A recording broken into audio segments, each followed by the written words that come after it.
Nicole. Nicole, tudo bom?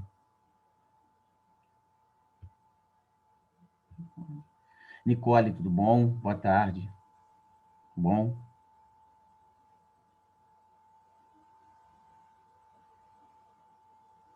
Tudo bem com você?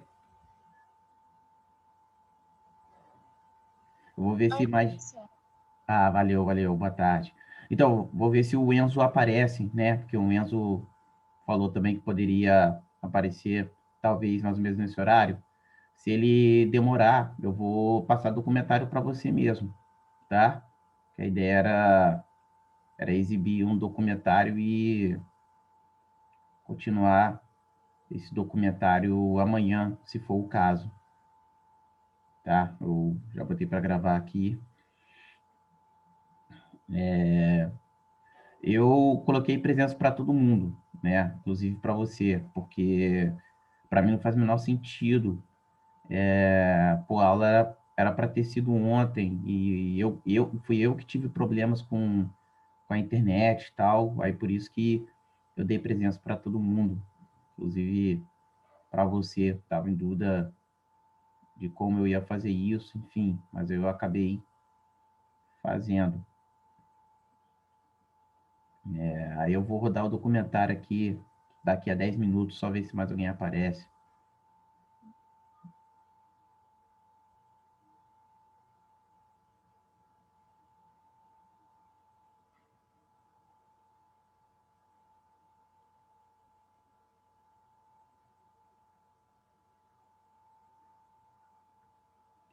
Ver se mais alguém aparece aí.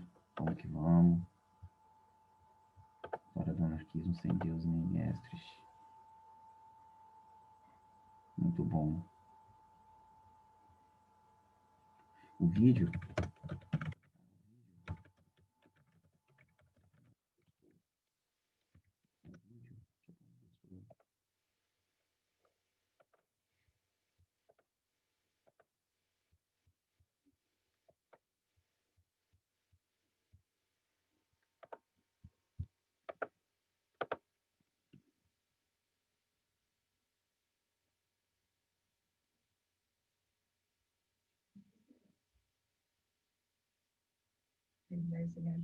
Tá. Escaneia. Uhum.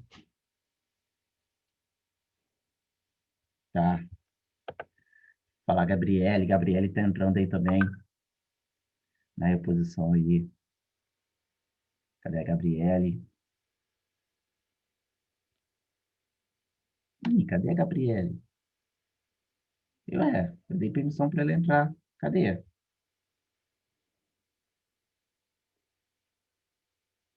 Peraí, deixa eu ver.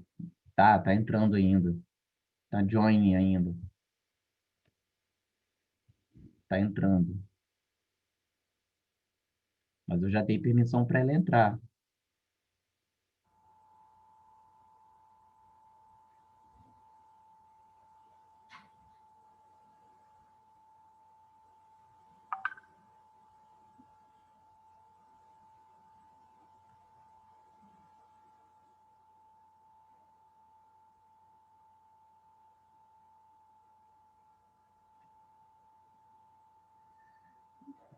Eu acho que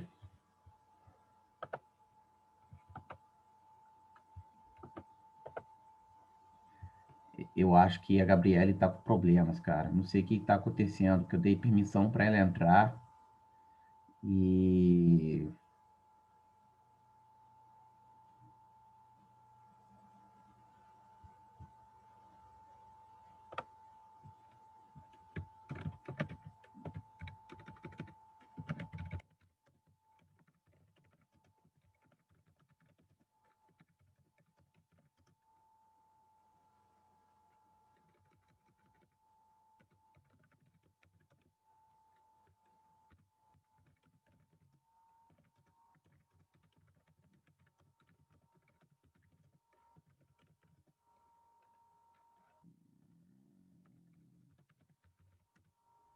Gabriele já entrou?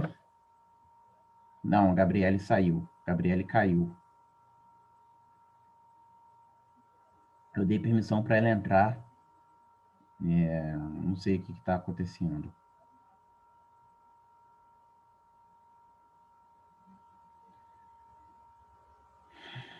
Vamos ver se ela volta. Vamos ver se ela retorna. Espero que sim. Perguntei no Zap para ver o que está pegando.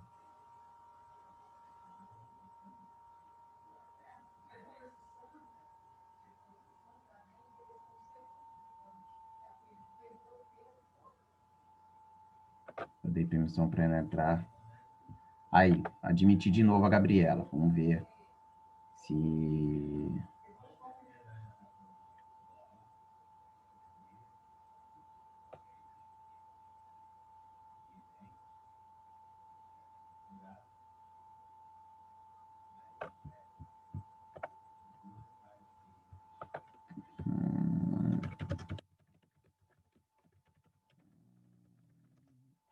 Fala, Gabriela.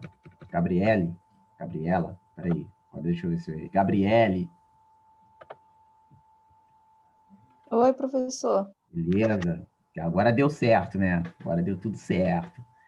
Essa aí, galera. Agora foi. Oi? Espera rapidinho, só mais 3 minutos e a gente começa aqui a exibição do documentário.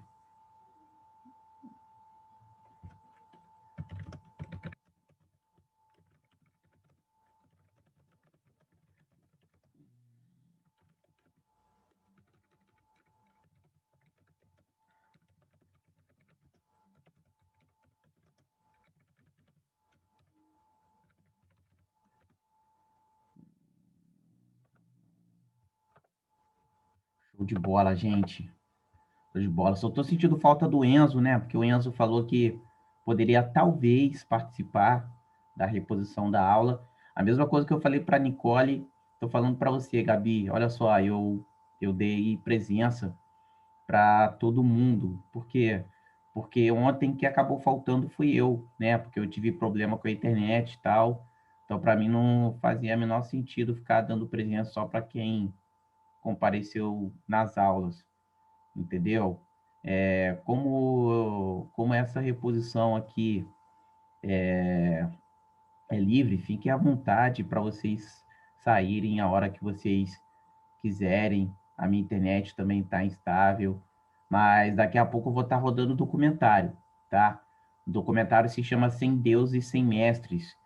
É um documentário que conta a história do anarquismo, né?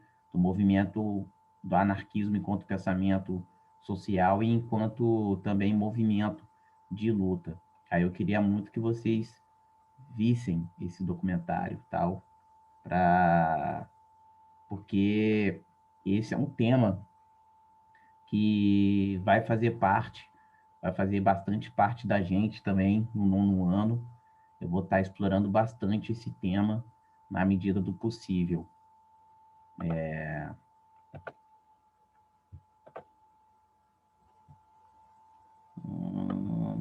Na medida do possível.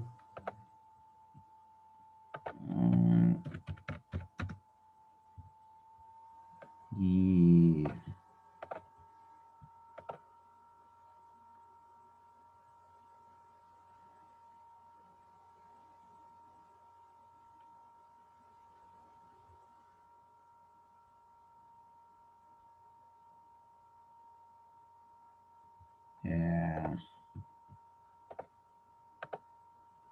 então vamos lá, galera. Vou começar a rodar o documentário então. Aí espero que. Peraí, deixa eu só compartilhar o som também, que. Share Computer Sound. Vamos lá então. Espero que vocês gostem. Vamos lá. Vamos que vamos.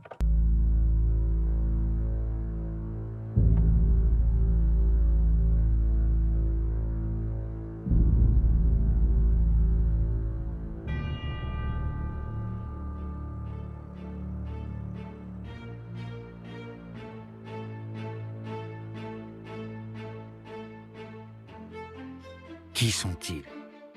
D'où viennent-ils et que pensent-ils, ceux qui hier comme aujourd'hui se disaient anarchistes?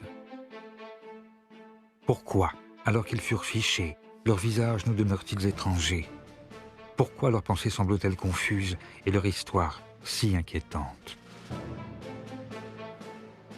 Né du capitalisme, frère ennemi du communisme d'État, l'anarchisme n'a pourtant eu de cesse de souffler son vent de révolte sur le monde. Et si certains libertaires purent se changer en criminels, jouant du revolver ou faisant parler de la dynamite, on oublie qu'ils furent nombreux à proposer des alternatives et entamer des révolutions sur les 5 continents. Mais les pouvoirs ligués les ont partout et toujours réprimés. On les a menés enchaînés à la guillotine ou on les sangla au dossier de la chaise électrique. Et le moindre de leurs châtiments ne fut sûrement pas la réduction de leurs gestes à une chronique de faits divers, ni l'effacement de leur victoire dans la mémoire sociale. Or, même avec ces pratiques passées désormais dans nos habitudes de vie, quand leurs idées finirent par se populariser, se diffuser et tisser de nouveaux réseaux qui séduisent les jeunes générations de Paris à New York et de Tokyo à Buenos Aires, les anarchistes ont continué de susciter le fantasme et de provoquer le malentendu. D'où vient donc l'odeur de soufre qui précède chacun de ces sombres cortèges? Et quelle folle espérance se soulève avec chaque drapeau noir brandi? Comment l'anarchisme, qui rêve pour notre vieux monde d'un autre futur et combat depuis plus de 150 ans tous les maîtres et les dieux, nous pose-t-il des questions toujours aussi actuelles? Et pourquoi son histoire, qui oscille comme un pendule de gauche à droite, de l'insurrection à l'attentat, est-elle plus que jamais la nôtre?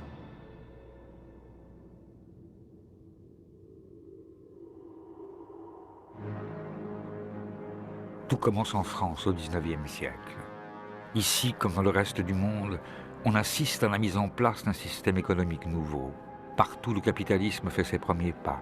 Il diffuse son modèle de pensée, crée ses grandes industries et bouleverse les paysages. Mais les mirages formés par les vapeurs de la première révolution industrielle se dissipent très tôt pour laisser apparaître une réalité beaucoup plus crue et plus sombre. Et c'est pour essayer de répondre à la question que pose ce siècle pétri de contradictions que l'anarchisme va bientôt voir le jour. Quel est le grand problème du XIXe siècle? C'est ce qu'on a appelé, d'un terme très simple, la question sociale. La société se développe, on invente le chemin de fer, on invente d'abord la machine à vapeur, le chemin de fer, le bateau à vapeur, les métiers à tisser. D'une certaine manière, on voit que la société progresse considérablement, l'hygiène, la médecine, tout ce qui va avec. Et en même temps, la misère n'a jamais été aussi effroyable par ceux qui précisément travaillent dans les fabriques, dans les manufactures, dans ce qu'on appellera plus tard les usines. La plupart des penseurs, qu'ils s'appellent Saint-Simon, qu'ils s'appellent Fourier, qu'ils s'appellent Proudhon, qu'ils s'appellent Marx ou Cabet ou Owen, on peut aligner tous les noms que l'on veut, tous se posent la question comment résoudre la contradiction. On ne peut pas comprendre la naissance de l'anarchisme si l'on ne se souvient pas de la vie de peine et de misère que mène en ce temps le prolétaire, celui qui ne possède rien que sa force de travail. Sa journée dure plus de 12 heures et le salaire qu'il retire de son labeur ne lui permet pas de manger à sa faim. Il n'a ni jour de repos, ni assurance, ni retraite. Ses enfants travaillent dès qu'ils peuvent se tenir sur leurs jambes et 1 sur 2 meurt avant l'âge de 6 ans. Les carences, les épidémies et l'alcool font des ravages, l'analphabétisme est la norme et l'accident, la loi. En 1840, l'espérance de vie d'un travailleur ne dépasse guère les 30 ans. Or, tout comme la bourgeoisie qui bénéficie du progrès et vit dans l'opulence a pu trouver dans le libéralisme son idéologie, c'est dans un socialisme au contour encore vague que le prolétariat voit à l'époque une réponse possible à ses problèmes. Mais pour apporter une réelle solution aux injustices, le socialisme doit surmonter une autre contradiction, presque philosophique, celle-là. Le problème des problèmes en philosophie politique depuis le libéralisme classique, c'est la conjugaison de la liberté puis de l'égalité. Comment assurer le plus grand éventail possible de liberté compatible avec le fait que tout le monde ait le même éventail de liberté, avec la plus grande égalité possible, dans la mesure où, sans égalité, la liberté demeure incomplète et il faut concilier ces idéaux de liberté et d'égalité. Un anarchiste américain disait « Pleine liberté sans l'égalité, c'est la jungle. Pleine égalité sans la liberté, c'est la prison. » Et on ne veut ni de la jungle ni de la prison. Cette tentative de concilier, et c'est pas facile, mais le maximum de liberté avec le maximum d'égalité, cette aspiration double à la fois à l'égalité et à la liberté, je pense que c'est une des valeurs fondamentales de l'anarchisme. Jusqu'à la moitié du XIXe siècle encore, Le terme d'anarchisme, dont la racine grecque anarche signifie absence de pouvoir, est un terme négatif utilisé pour désigner le désordre et le chaos. Mais si de grandes personnalités comme Sade, Babeuf ou Godwin avaient pu être auparavant taxés d'anarchistes, c'est Pierre-Joseph Proudhon, l'un des rares penseurs issus de la classe ouvrière, qui s'en sert pour définir une position politique révolutionnaire et charger soudain l'anarchisme d'une valeur positive.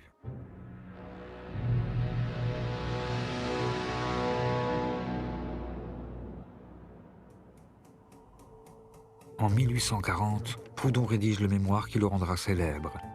Qu'est-ce que la propriété?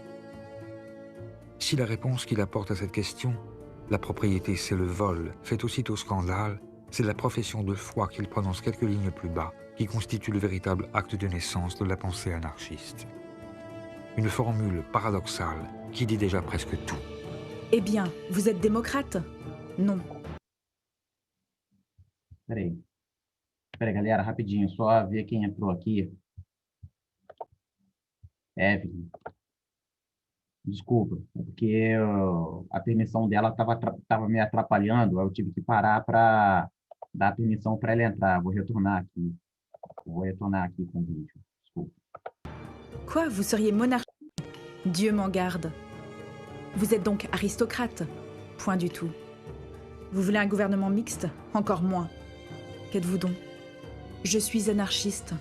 Quoique très ami de l'ordre, je suis dans toute la force du terme anarchiste. Au même moment où il va se dire anarchiste, il prononce que la propriété, c'est le vol. Qu'est-ce que ça signifie? Ça signifie qu'il pointe la propriété comme étant le fondement d'un certain ordre social. Et se dire anarchiste, c'est dire je m'en prends au fondement de l'ordre social repéré comme étant la propriété. Proudhon va même encore plus loin, puisque pour lui, il y a une espèce comment dirais-je, de lien étroit entre la domination politique exercée par l'État, la domination économique exercée par le capital et la domination religieuse exercée par l'idée de Dieu. Et donc Proudhon est véritablement le père de l'anarchie, puisque c'est le seul qui relie ensemble ces trois formes de domination, et il pense qu'il faut les détruire en même temps si on veut effectivement changer de structure sociale. Si pour changer de structure sociale, Proudhon prône la destruction des pouvoirs, il n'est pas partisan de la violence révolutionnaire. Il imagine plutôt tout un système mutualiste dont sa banque du peuple pourrait être le premier jalon. Sa pensée n'en est pas moins attaquée de toutes parts. Il est critiqué, caricaturé, interdit. Pourtant, ses œuvres voyagent et son anarchisme séduit rapidement les socialistes du monde entier. Comme ce jeune docteur en philosophie, Karl Marx, qui écrit alors qu'il le considère comme le nouveau héros du mouvement ouvrier européen. Ou plus loin, aux marges de l'Europe, dans la lointaine Russie, où le comte Lev Nikolaïevitch Tolstoï emprunte à Proudhon le titre de l'un de ses essais pour nommer son nouveau livre « La guerre et la paix ». Mais c'est avec Mikhaïl Bakounine, un ancien cadet passé par toutes les prisons d'Europe et plusieurs fois condamné à mort, que l'anarchisme va devenir une pensée, à proprement parler, révolutionnaire. Si c'est Proudhon qui utilise pour la première fois le terme anarchiste, Bakounine est peut-être une figure plus importante dans la formulation définitive des idées, dans la mesure où il ajoute aux idées de Proudhon le principe de la révolution.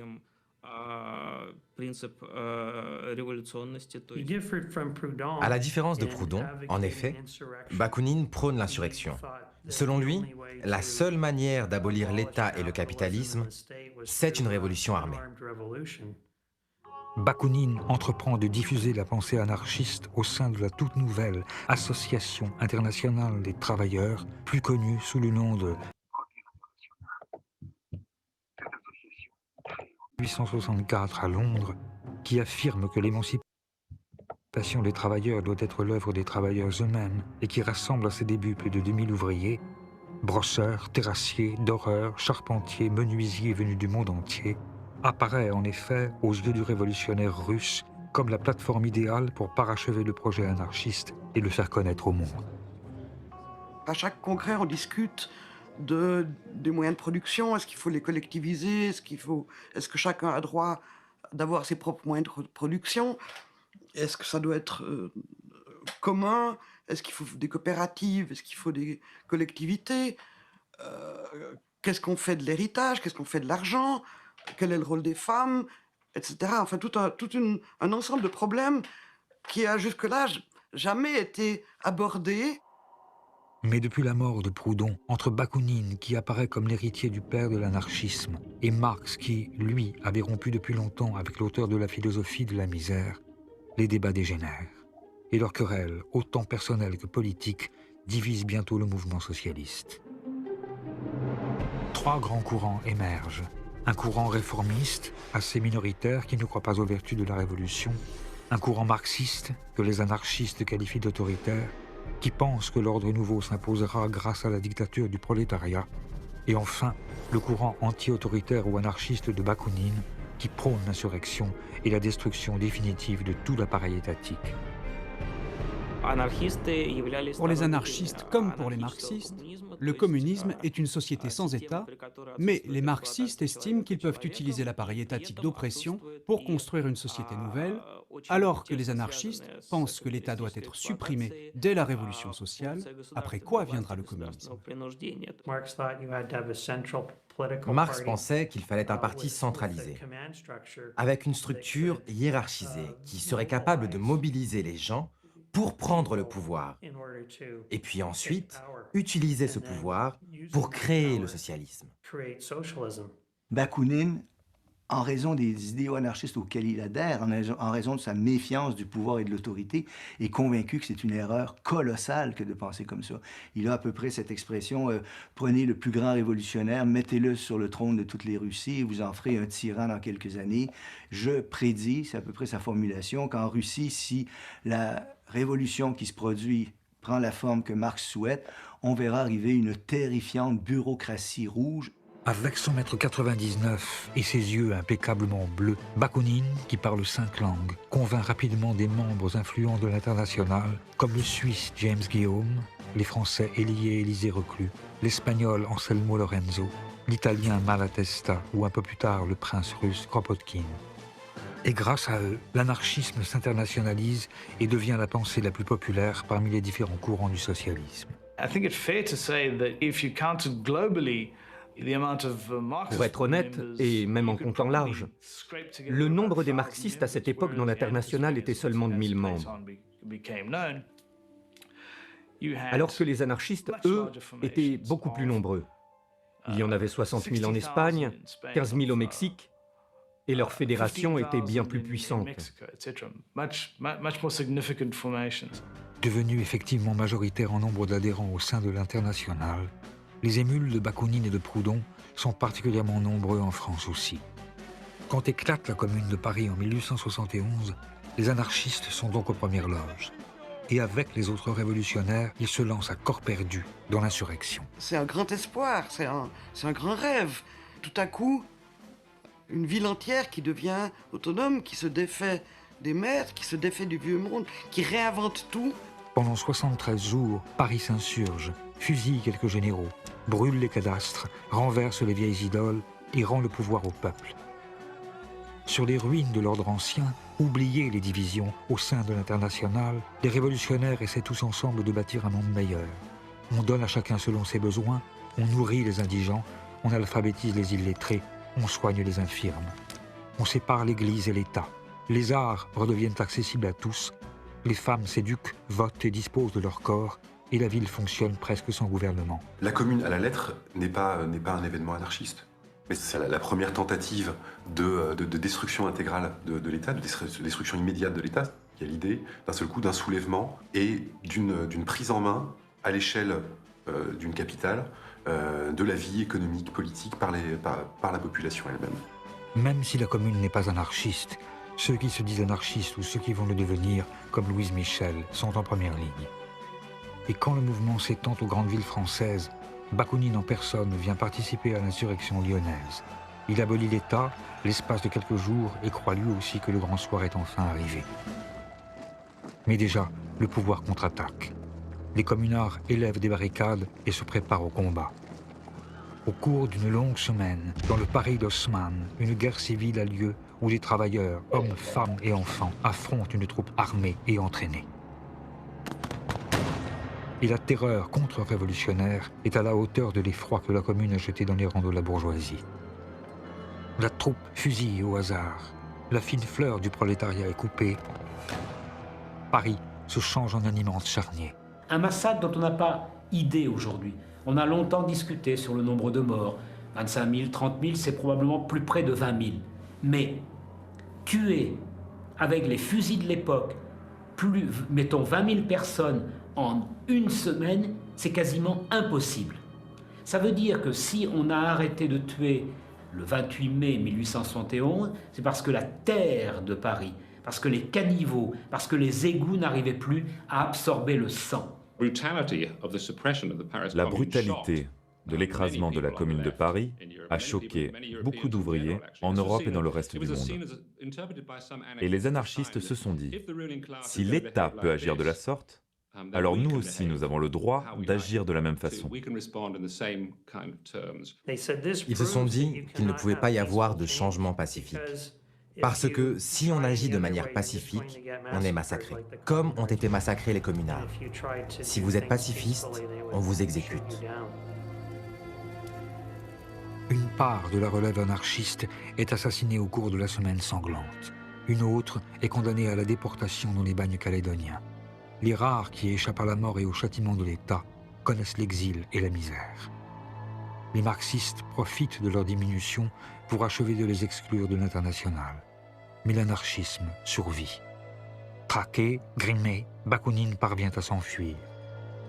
Il rassemble ses dernières forces en Suisse, à Saint-Imier, dans sa forteresse jurassienne, pour y sceller un pacte qui marquera officiellement la naissance de son mouvement. À ce moment-là, ils sont une quinzaine, 12 jeunes gens qui ont entre 20 et 30 ans, qui viennent d'Espagne, d'Italie, de Suisse, et il y en a 3 qui sont un peu plus vieux qu'eux. Il y a Bakounine, un Espagnol et Gustave le Français, un communard. Et il crée une nouvelle organisation. Les historiens ne la mettent pas dans la liste des internationales. Enfin, c'est une nouvelle organisation. Hein.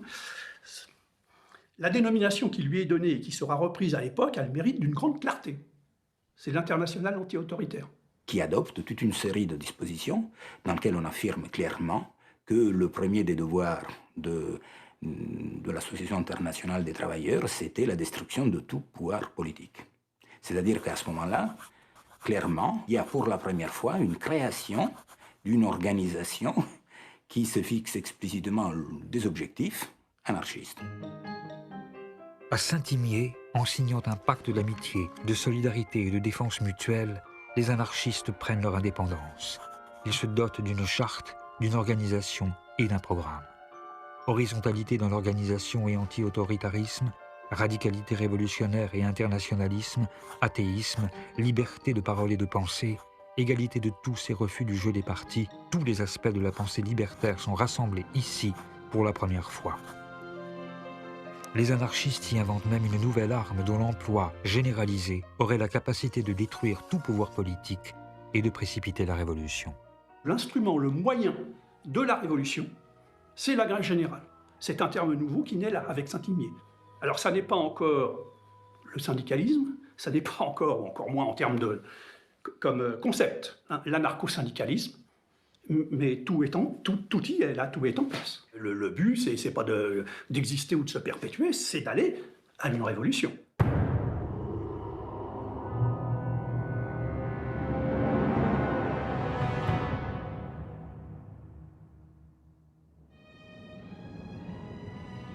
C'est dans les jeunes États-Unis d'Amérique que cette arme nouvelle va être utilisée pour la première fois à grande échelle.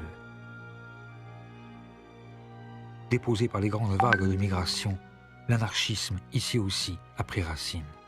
Il a même trouvé, dans ces bataillons de pauvres qui viennent grossir les grands centres industriels du Nord, où le salariat ressemble tant à l'esclavage du Sud, un terreau favorable à son épanouissement.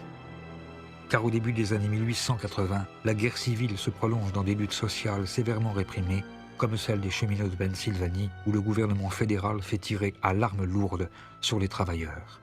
Les charges, baïonnettes au canon, font des dizaines de morts.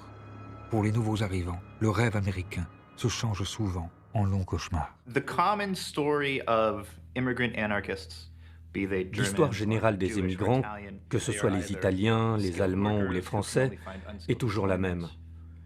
S'ils sont des ouvriers qualifiés, ils ne trouvent que des emplois sous-qualifiés. S'ils sont des ouvriers sous-qualifiés, ils occupent alors les pires emplois. Et tous perdent leurs illusions en arrivant. Ils ne croient plus au système politique qui se prétend alors démocratique et républicain.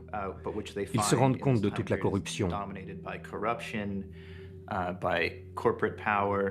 Et donc, nombre de ces immigrants, soudain, se radicalisent. Cette rencontre avec des idées radicales a notamment lieu à Chicago, où nombre de ces immigrés finissent par arriver. L'acier, le béton et la viande réclament des bras. Rongée par la naissante mafia à la solde d'industriels tout-puissants, la ville regorge alors de travailleurs ségrégués, de filles de joie et d'enfants des rues. Elle devient rapidement le foyer de la contestation.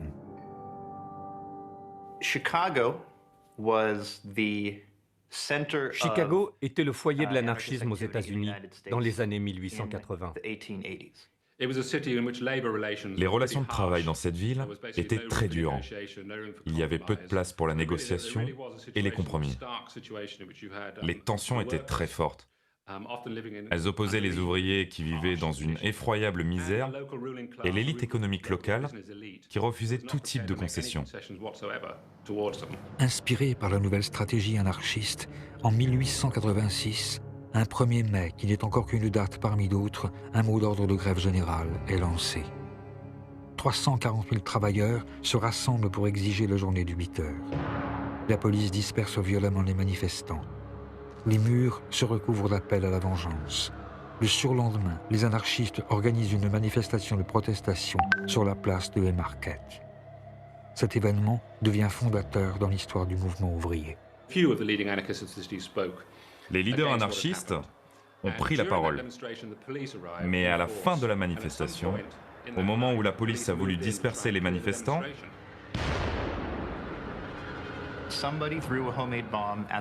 Quelqu'un a jeté une bombe. Elle a explosé au milieu des policiers et tué des agents. Il y a un mouvement de foule. La police se met à tirer. Les manifestants répliquent. Les Américains ont l'habitude encore aujourd'hui d'être armés. Mais les autorités, sans aucune preuve, ont considéré que c'étaient les anarchistes qui étaient responsables de ce désordre et de la bombe.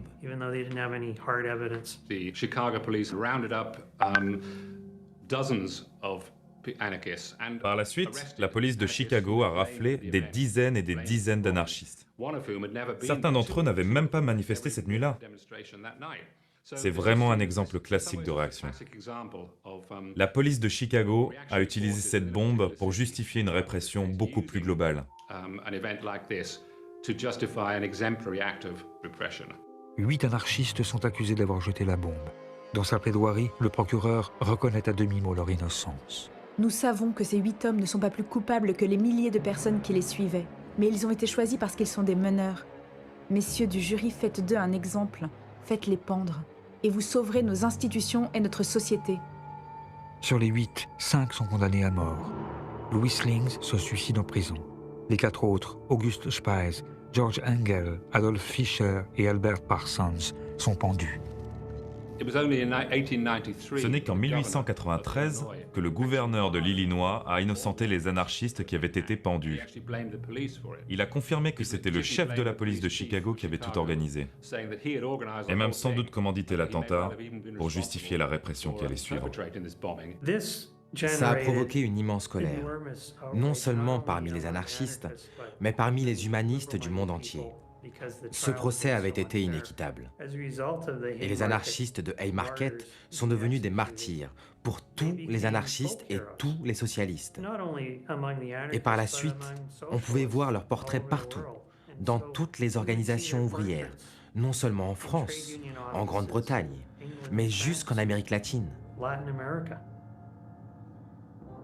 Le retentissement mondial de l'affaire d'Haymarket a pour conséquence l'adoption du 1er mai comme journée internationale des travailleurs.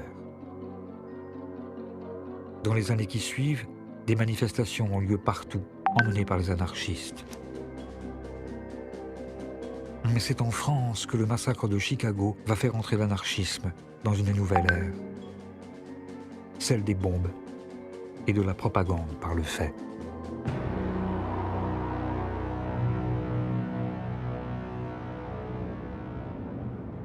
La propagande par le fait, qui n'a pas un auteur déterminé, est une expression spontanée de l'action révolutionnaire. Ce n'est pas nécessairement une explosion ou une bombe, mais juste une action qui dépasse les limites du discours. Au travers d'un geste exemplaire, les anarchistes pensaient qu'on pouvait mieux transmettre le message libertaire.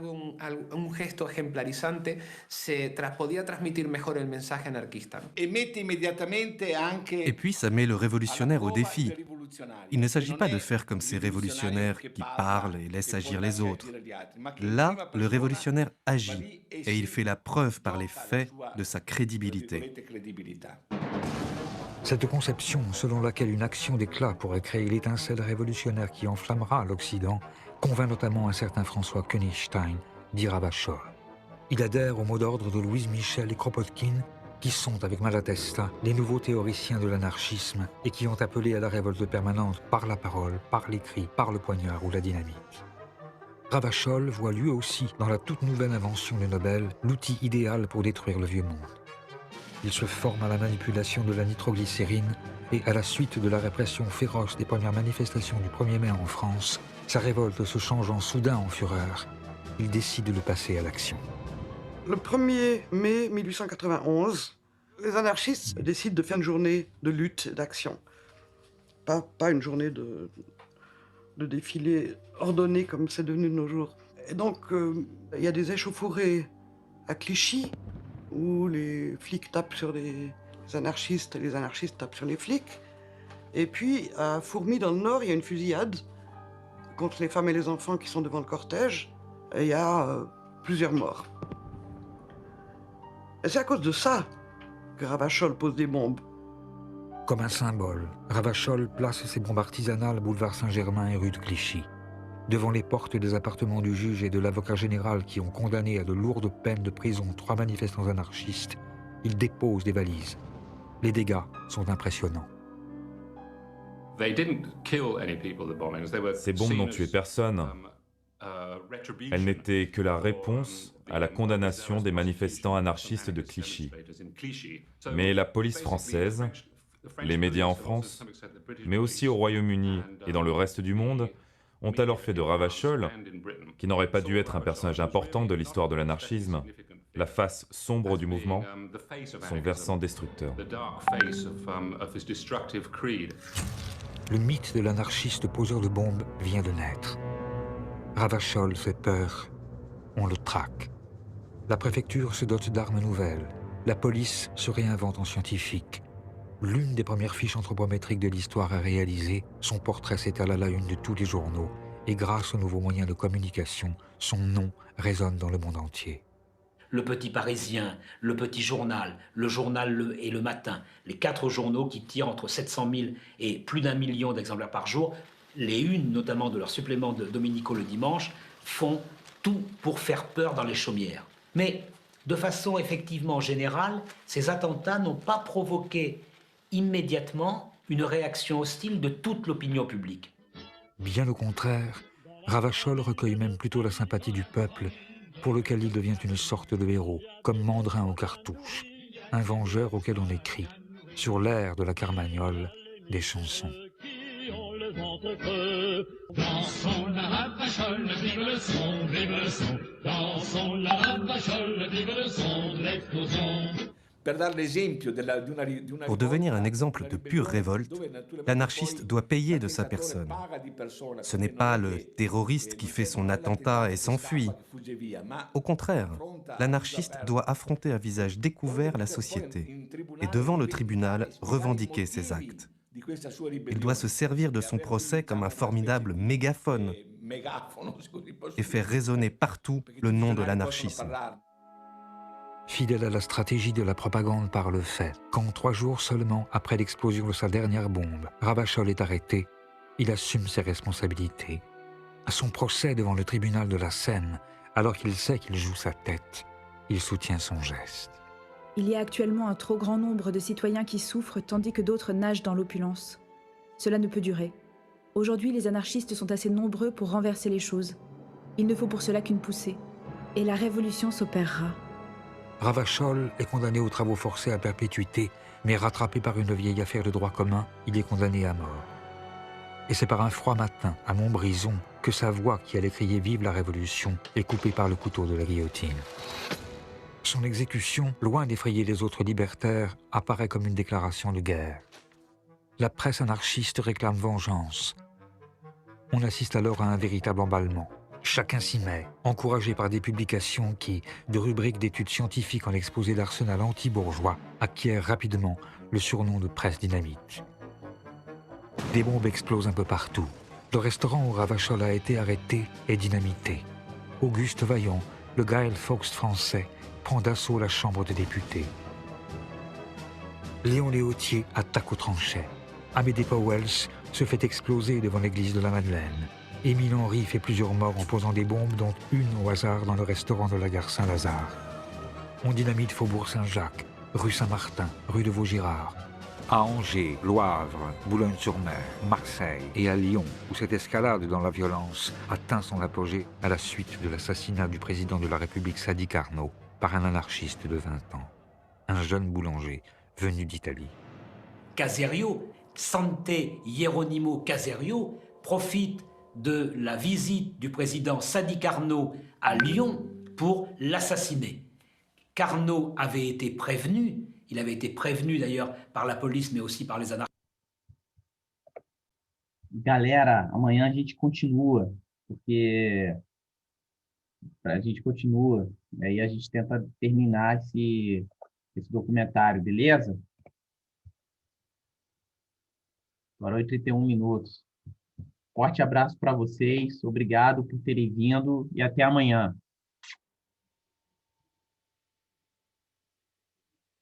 Tchau. Tchau.